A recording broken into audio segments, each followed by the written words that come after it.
Utah landlords appear to hold all the cards when it comes to the laws in place, like the one that allows them to evict renters on just 72 hours notice. That's the shortest amount of time in the nation. And that's just one fact the Utah Legislative Journalism Project found as reporters took a hard look at rental practices here. Robert Gehrke joins us live via Zoom to talk about why he says those practices need a fresh look. Good morning, Robert. You think some change needs to happen? Good morning, guys. Yeah, as you noted, the Utah Investigative Journalism Project did a pretty exhaustive study of Utah's practices when it comes to landlord and tenant laws and eviction laws, and it turns out we've got some of the weakest laws in the country in terms of protecting tenant rights.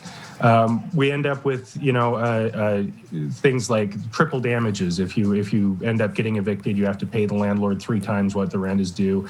There's collection fees added on. There's interest added on, and it puts these people who are already in oftentimes rough situations in even more difficult circumstances. And so, in the past there have been some pretty fundamental changes that have been proposed in the legislature, just things like, the landlord has to give notice that when they enter the domicile, the tenant can't sign that away under the lease agreement. Oftentimes these are in the lease agreements, just buried in there, and the tenants don't know. Things like fees, they fought against a fee disclosure, a very clear fee disclosure.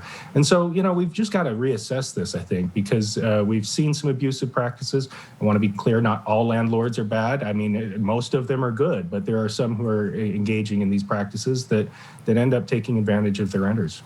Well, these have developed over a long period of time here. And, those who hold the money hold the cards a lot of the time. So what can be done about this at this point? Well, and so what I'm proposing is sort of just to start with a blank slate. Look at what other states are doing. Look at what Utah is doing. See what works. See what some of the abuses might be. And here's my dog joining us. Right on cue. See what changes might work, might be effective. We can look at what other states are doing. Other states, for example, have prohibitions against tenants signing away their legal statutory protections under the lease. And I think, let's try that. Let's try this fee disclosure, just, so people know up front what they're getting into and what rights they're going to have should things go south. And I do want to be clear, again, since I wrote this piece, I've gotten a lot of pushback from landlords who are like, we're good landlords, we're not taking advantage of people, and I believe that's absolutely true in most cases. And we don't need laws to protect tenants in those cases, right? And there's a lot of tenants out there who probably aren't the best tenants, but we need to have laws in place that balance the interest of the tenants and landlords. And I think a task force that looks at this from ground zero, from a fresh slate, could really rebalance the scales in Utah. Robert, is there a reason that these laws have over time become so lopsided and benefited landlords? Yeah, I mean, tenants don't have a lot of advocates up on the Hill. Maybe they need to get better lobbyists. But the landlords, the Utah Apartment Association, is very well connected. There's a lot of campaign contributions, and there's a Senator Kirk Cullimore is in the legislature. His father's law firm, which he's a partner of, handles 45% of the evictions in the state and also does debt collections on a lot of those evictions coming in after it. So they're extremely well connected. He's not the only one. There's a lot of lawmakers up there who are landlords, who do have rental properties. And so I just think the perception is skewed a little bit. And that's why I kind of say this probably needs to start in the governor's office with a task force made up of interested parties to get a real fair and balanced look at the issue.